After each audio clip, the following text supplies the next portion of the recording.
All right, it is 6:01, so I am going to get started. Welcome, everyone. Thank you for spending your Wednesday nights chatting with me. I want to definitely make sure to use your time as well as possible, so I will try to keep it brief so that you guys can get on and go eat your dinner and do whatever else it is that you'd like to do this fine evening. I'm really excited to talk to you about volunteer management because that's a huge part of my role. I guess for starters, I'm Michelle Van Clater, if you have not figured that out yet. And I'm on staff at Special Olympics North Carolina as the Volunteers and Events Director. I've been on staff at Special Olympics North Carolina for about 2.5 years now, and I've been dealing with volunteers for the bulk of my time with Special Olympics. So I really do feel pretty confident in this subject, and I'm happy to have any spin-off conversations. If you have any questions, you're welcome to shoot me an email afterwards. With this webinar, if you are tuned in from your laptop or your computer, there's a chat section, so you are welcome to send any messages, any comments, questions, concerns. I'll try to monitor it as I go along, and if I missed your question, I'm very sorry.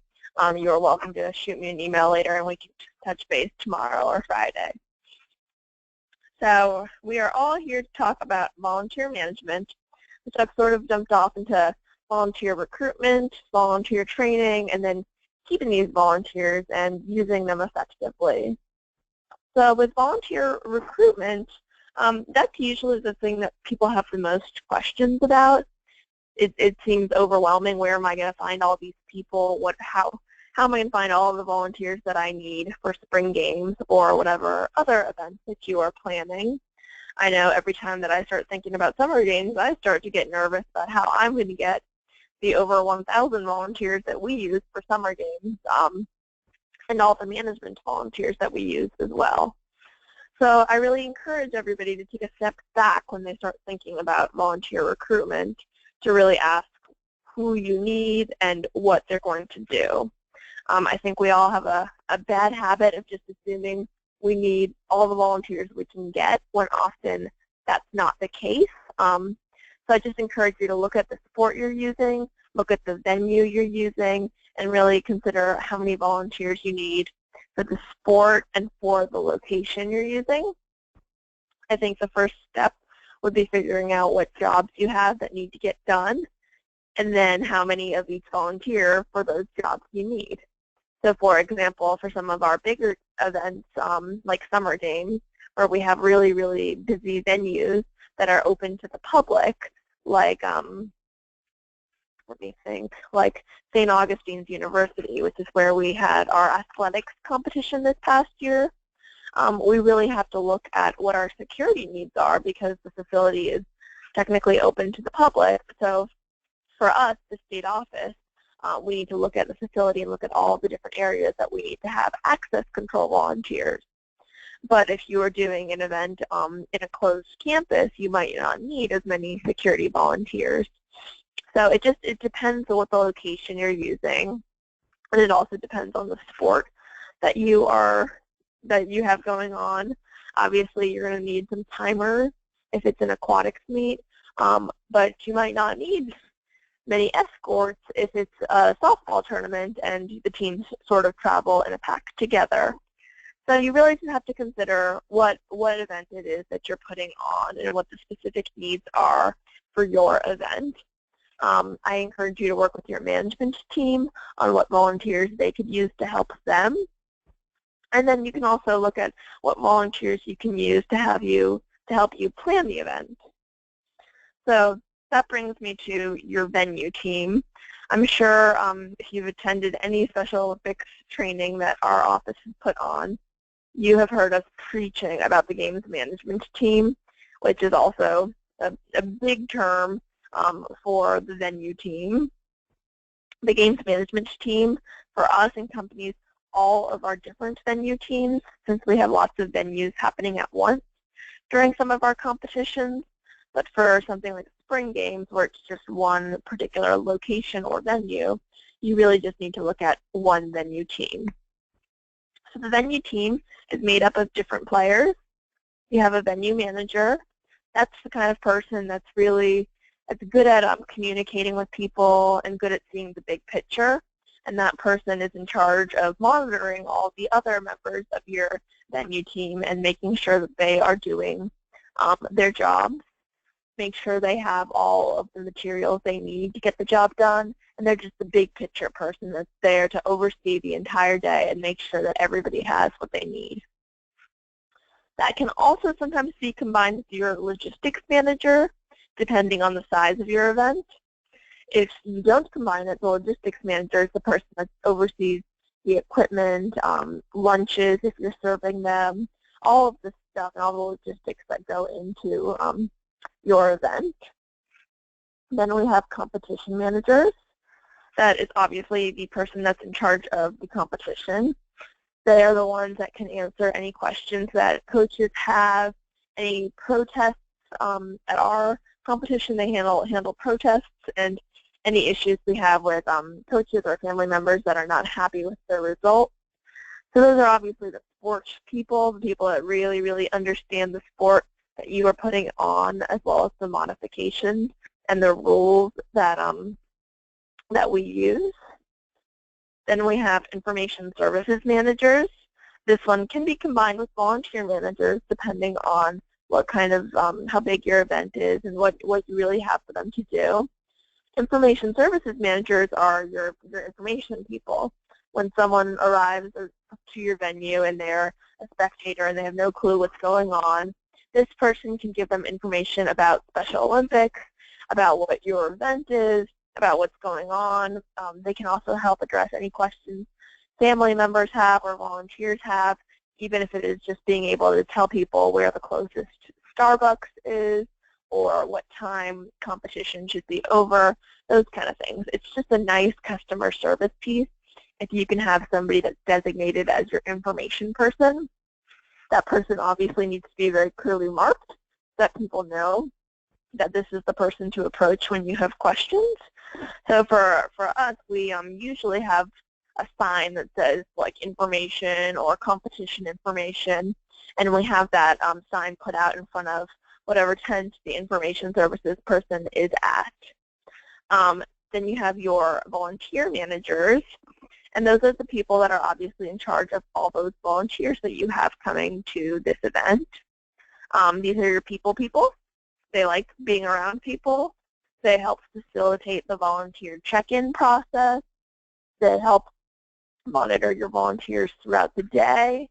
They help the volunteers get from check-in to wherever you're training these volunteers, and often they should have a good portion of time to talk during that volunteer training that your competition manager will do.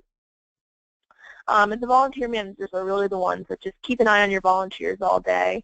It's funny, we have a big problem where it seems like the second lunch is over, half the volunteer force disappears. I'm sure you guys see that at some of your events as well.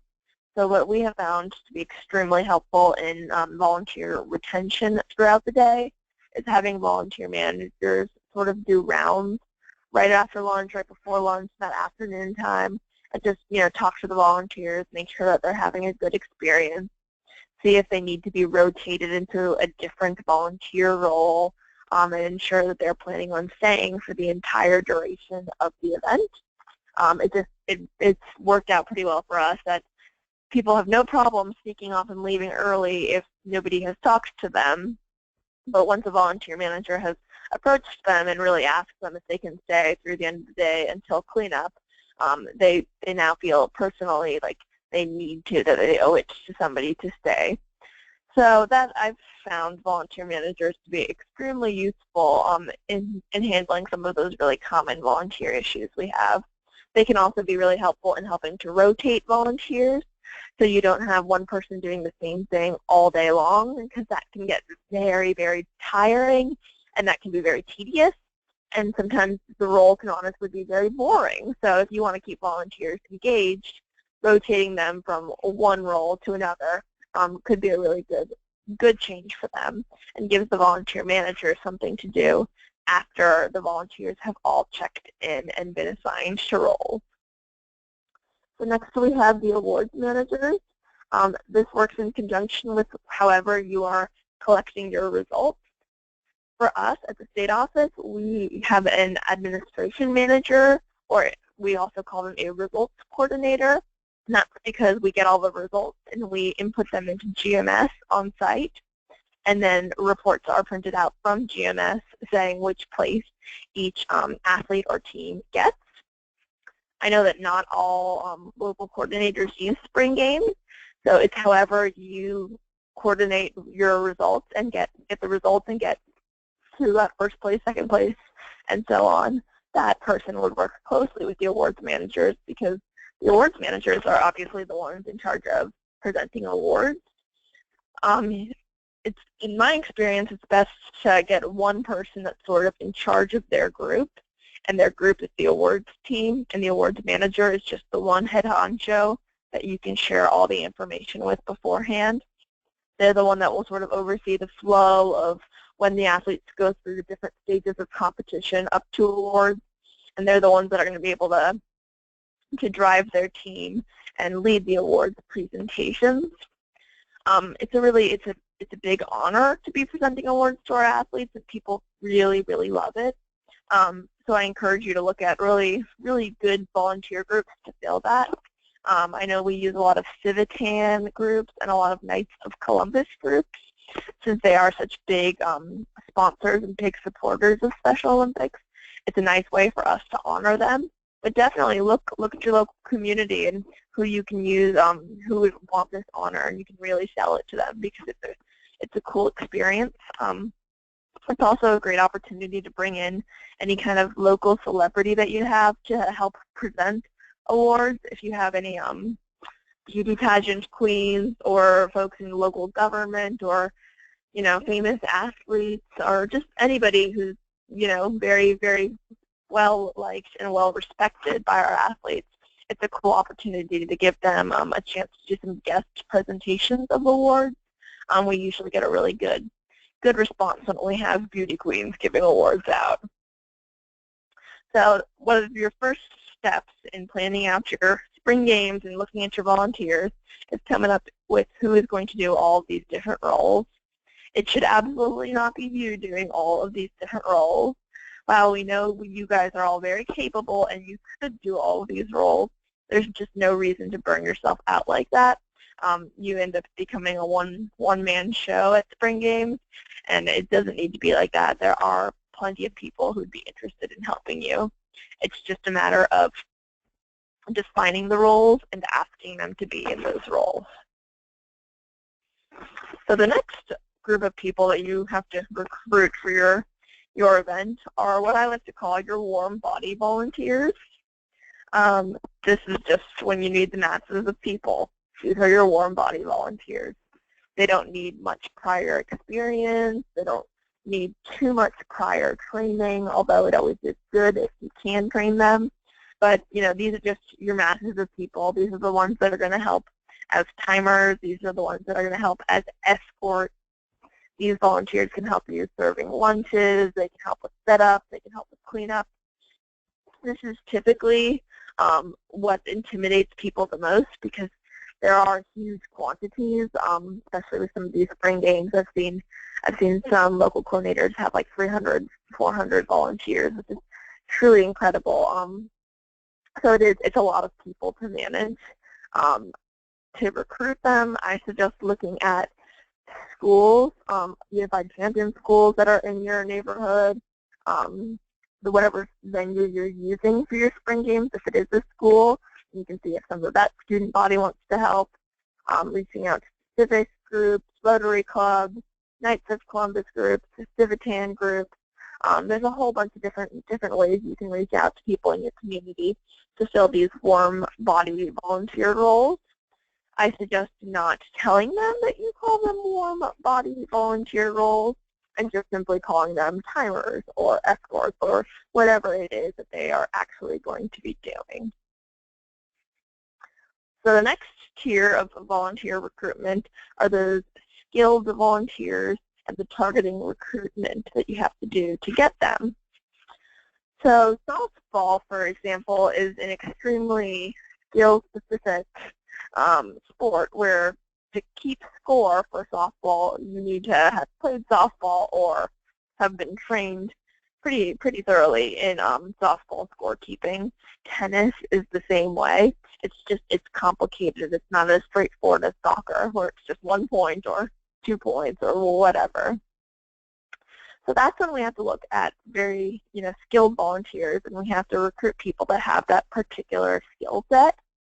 So for sports, obviously the low-hanging fruit would be to approach a team, like a local school team or a college team that plays a sport that you need that skill, and see if they would be interested in coming out and volunteering in that capacity. It's really great if you can sell them on the whole team coming out. You can even then do shifts.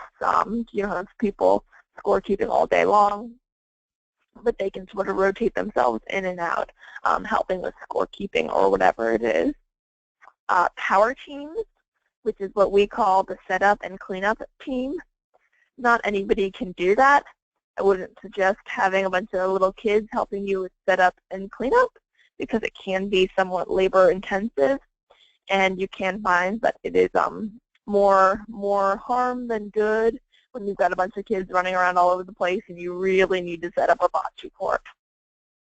Again, access control is another one of those that I don't suggest you have younger volunteers helping in.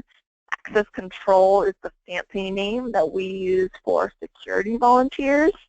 Those are the ones that monitor the facility. We might place them in areas that have like an exit of the facility or a big pothole in the ground that we don't want people to fall in. So we'll just put access control volunteers around there. Again, because it is, a job that requires responsible and somebody that's able to say, no, you can't go over here without a wristband or whatever it is. I suggest looking at adult groups for that as well. And people that are comfortable in the role. It's not always the most fun when you're basically just standing there and monitoring something. So people that are tied to the cause and are happy to fill in this role, that might not be the most fun. They're not escorting people. They're not getting too much interaction with our athletes, but it is an important role, and you can find people that would be happy to fill that. And you can also play with the delivery of what you call these. I think this year we're going to try changing the name of access control to access and information, and we are going to use our security volunteers. We're going to give them just general information, since they are going to be the most widespread of our volunteers for summer games. We're going to give them general event information and souvenir programs. So as they are monitoring things and checking wristbands and securing different areas, they're also going to be able to give people who come to them information about the event, and they're going to be able to engage in conversation. So it's us taking a job that's not the most fun, and we're just trying to jazz it up a little bit and give them a more involved role with us and give them more that they can do. So look at what some of your volunteer needs are and see if you can make them more fun.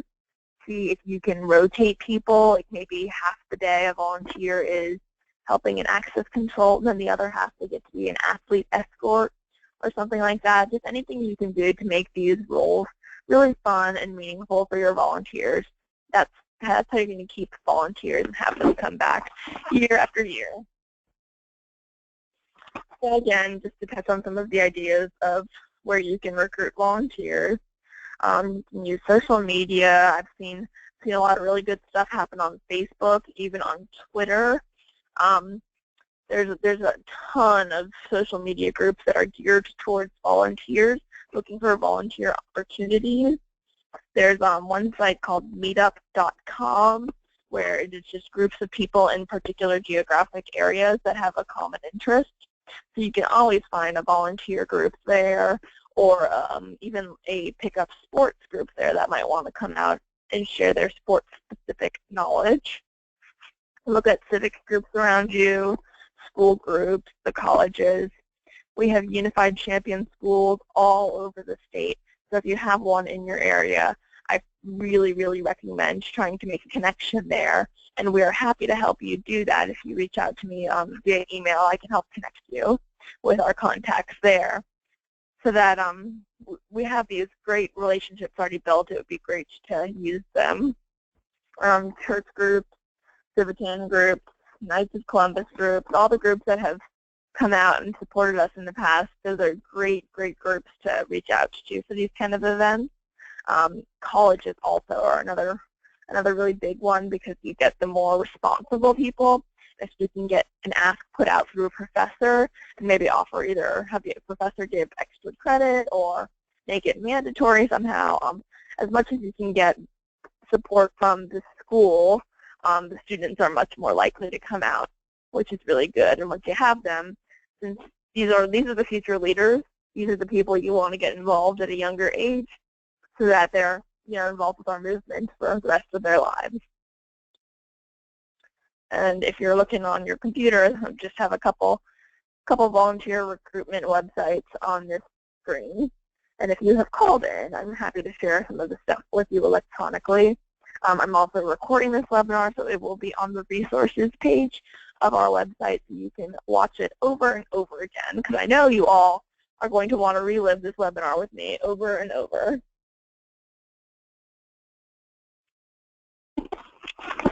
So with volunteer recruitment, usually people get caught up thinking about the particular event that they're working on and just needing the bodies for summer games or this basketball tournament or your spring games or whatever that one event is.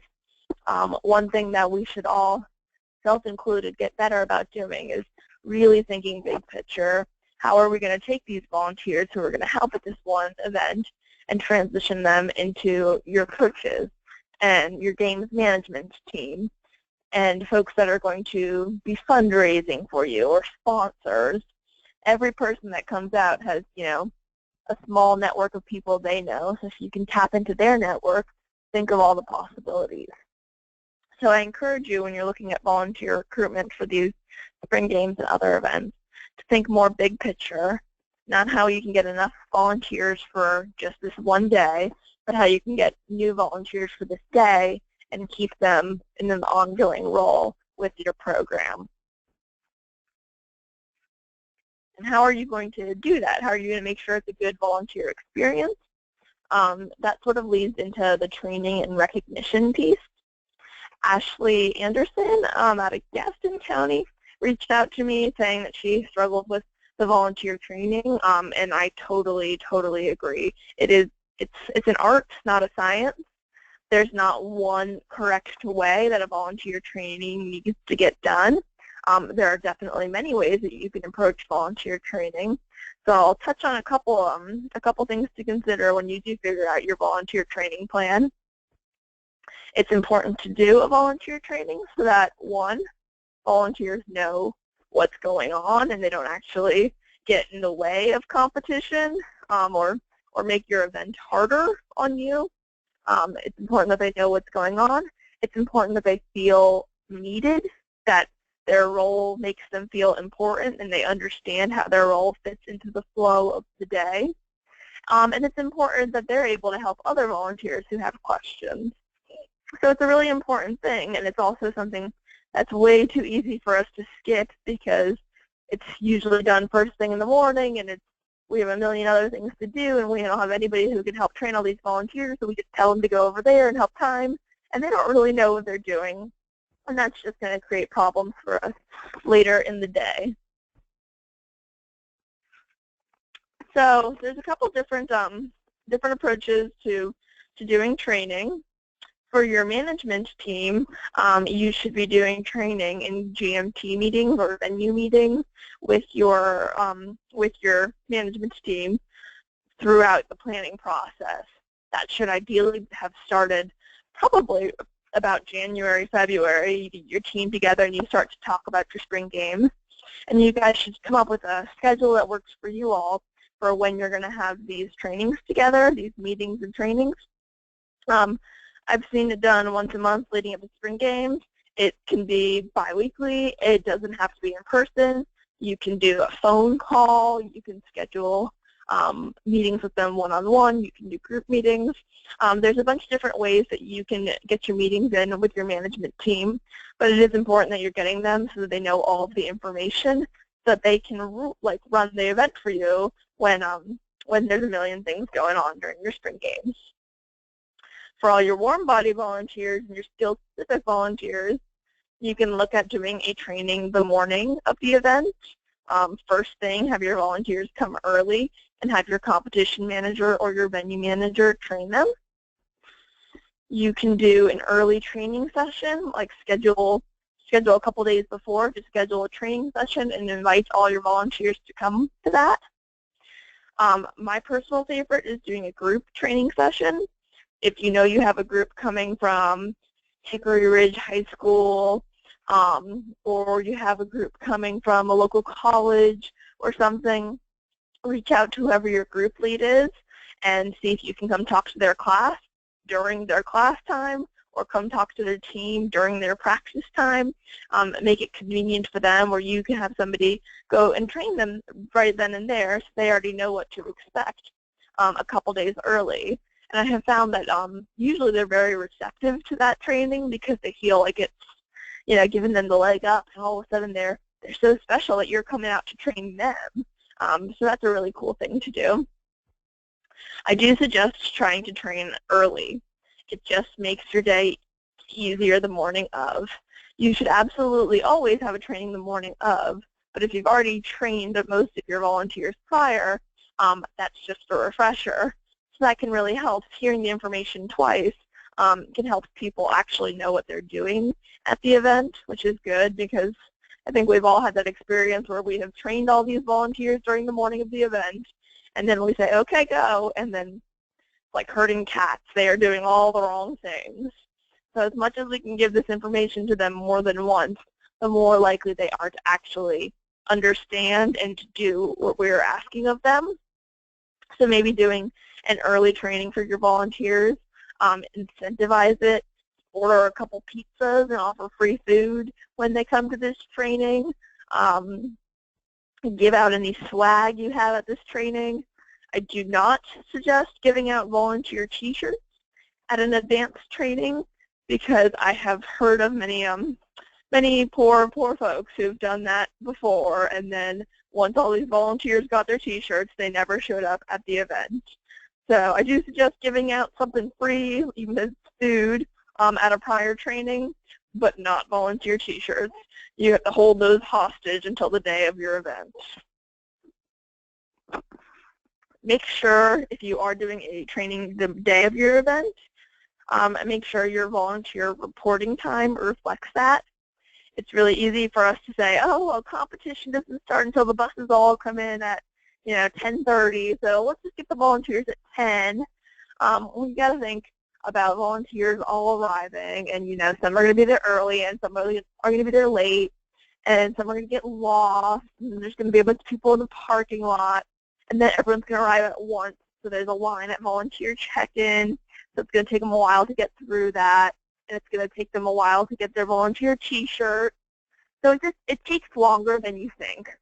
So whatever your volunteer reporting time is needs to reflect that you're going to have people coming a little bit late, coming a little bit early, and coming all at once. So put in some wiggle room, deprive those volunteers of the extra 15 minutes of sleep. It will make your life so much easier if they are all wearing t-shirts, sitting in their training area, and ready to go a good 45 minutes before your event starts and before the athletes all start arriving. So who should be leading these volunteer trainings? Despite the fact that I recruit many volunteers for our events, I'm probably the worst at these trainings. I don't know very much about the sports that we're doing, and I'm also being pulled in many different directions. So you should definitely look to your games management team and see who from there would be good at leading the volunteer training. I'm a big fan of a dual effort between the volunteer manager and either the competition or the venue manager, depending on what the volunteers' roles are. And it's nice if your volunteer manager can sort of give them the lay of the land, whether they're getting lunches, what is Special Olympics North Carolina, what is Special Olympics Onslow County or whatever county you're in, what is this event, how can they get more involved, where are the bathrooms, just the general information, telling them that that we really need them to stay all day through the end of competition, those kind of things. And then if the volunteers are helping with something sport related, the competition manager can explain it. And if they're helping with something related to the venue, like helping with setup or cleanup, either the venue manager or the logistics manager can step in and say a second part of the training, which is, what exactly it is that they're going to be doing. But again, this is just not something that you should put on your to-do list the day of. It should be something that one of your key volunteers can do. So what should this training include? An orientation to the organization. What is Special Olympics? What is this particular event? What is other ways I can get involved? Stuff like that.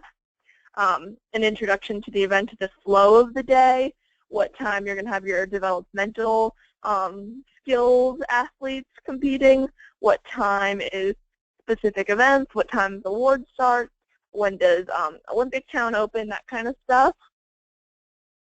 The general instructions, treat our athletes like adults. If you're helping as an escort, please do X, Y, and Z, those kind of things. And then you get more into the specific roles and what everybody's specific needs are throughout the day. I've got some pretty good volunteer training templates that we've used at some of our events. I'm happy to share that with you. Just reach out to me via email, and I can send you what we have on the network, because we've done, a lot of volunteer training. And we've even done some volunteer training videos. So I can probably dig a couple of those out and share them with you so that you can take what you like and give it to your venue team to work on the training plan. This slide seems a little bit silly if you were on the phone. It just is a slide stressing the importance of saying thank you. Again, it is one of those things that is so intuitive. We can't function without volunteers. We're a nonprofit organization. We need volunteers. But it is one of the most commonly forgot things when we're just being pulled in 15 different directions during our events. So it's really, really important. I stress thanking and recognizing volunteers however you can, because that's how you get them to come back, which makes it easier next year because all the volunteers have already been trained on it one year. It makes it easier to recruit volunteers for other events. If they have a positive experience, they'll totally want to come and help at another event, or want to be an assistant coach, or want to throw a fundraiser and make you the beneficiary of it. So it really just improves the volunteers' experience and how they remember their experience with Special Olympics. So we try to include that. Shout outs are great if you're doing an opening ceremonies. Give some volunteer groups that came out a nice little shout out. If it's a school group that came out, definitely give them a shout out. Send them a pizza the next week if you have it in the budget. Get them some candy. Just, think of nice little ways to thank volunteers. It doesn't take very much, but being recognized is really important. Email blasts, thanking volunteers, and then telling them other ways to get involved. That's another good way. I just encourage everybody to talk to their management team and make sure that everybody is aware that thanking volunteers needs to be made a priority at events. It improves morale, it makes everything go smoother, and makes the volunteers want to come back. So a couple problems that sometimes happen: too many volunteers. I know a lot of us feel bad saying no to volunteers, self included. It's tough, but if you've filled up and you don't need volunteers, you can offer fans in the stand where volunteers come out for a couple hours and just cheer on athletes from the stand. Or you can potentially offer a different event to volunteers if they've tried and signed up for something that's already full. This picture, if you're in on your computer, this picture is a group of Bank of America and High Point University volunteers who helped out at a practice for the Guilford Greensboro program. That's just one way that you can engage volunteer groups in something that's not an event. So if you've totally filled up for your spring games and you just can't take on any more volunteer groups, maybe they want to help at a kickoff athletics practice or a kickoff softball practice or something, and you can really turn that into sort of a mini event. And it's also a great way to get your coaches some help with these practices. So if you know that you're full on volunteers, I really do encourage you to turn volunteers away early because you don't want too many volunteers. If you're on site and all of a sudden a herd of people come that did not sign up with you already and you have too many volunteers, you can say no to them. That's another shocking thing, is that you can say, we're actually good, you didn't sign up, thank you, but no thank you. And you can offer them cheering or tell them that, they need to sign up in advance before the next event. So you don't have to take on everybody, because having too many volunteers can just be a bigger headache than it is good. Not enough volunteers, that also happens. Sometimes things happen. Volunteer groups back out last minute. You're just having no luck. There's another big event happening that day that everybody in your town is going to. It happens. It happens to me sometimes. It stinks, but you can make it through. You have to look at who you have and what they can do. If you only have, 10 timers and there is no escorts, well, you can look at maybe having timers helping with 2 different lanes, and then you'll have a couple of them freed up to go help escort. Or you can look at asking coaches to help escort, or family members, or spectators. It's not the end of the world. It happens to all of us. It definitely happens to me, not having enough volunteers. So just look at who you have and how you can place them, cover the most critical needs first, and then you can look at adding in all the other volunteer holes that you have throughout the day. So that is all I have, and nobody has typed in any questions in the chat yet. So if you have any, you are welcome to either email me or send them in the chat now. Like I said, I'm going to make this presentation available. It should be on the updates page of the website, or the resource library, of our website, and that gets emailed out to you. Let me know if you have any questions. You are welcome to send me an email or give me a buzz. I'm happy to help you however I can. We do have in our state GMS database a list of all the volunteers that we have. So if you're having trouble finding volunteers or looking for good management volunteers in your area, definitely reach out to me. I can pull a report of who we've had come out in the past and help, and maybe they want to come out and help with one of your local events now. I also have a list of all the groups that we've had come volunteer with us, and some of them are willing to travel. So if you are looking for volunteer groups to get involved, definitely reach out to me as well, and I can help connect you with whoever we have in your community. If you need help with training materials or structuring your venue team meetings, that's also something that we can support you with. So basically, if you have any questions, definitely reach out to us. We are happy to help you. So with that, I'm going to go ahead and end the meeting. I hope everybody got some good nuggets out of this, and I look forward to seeing you all and seeing your spring games soon. Thanks so much.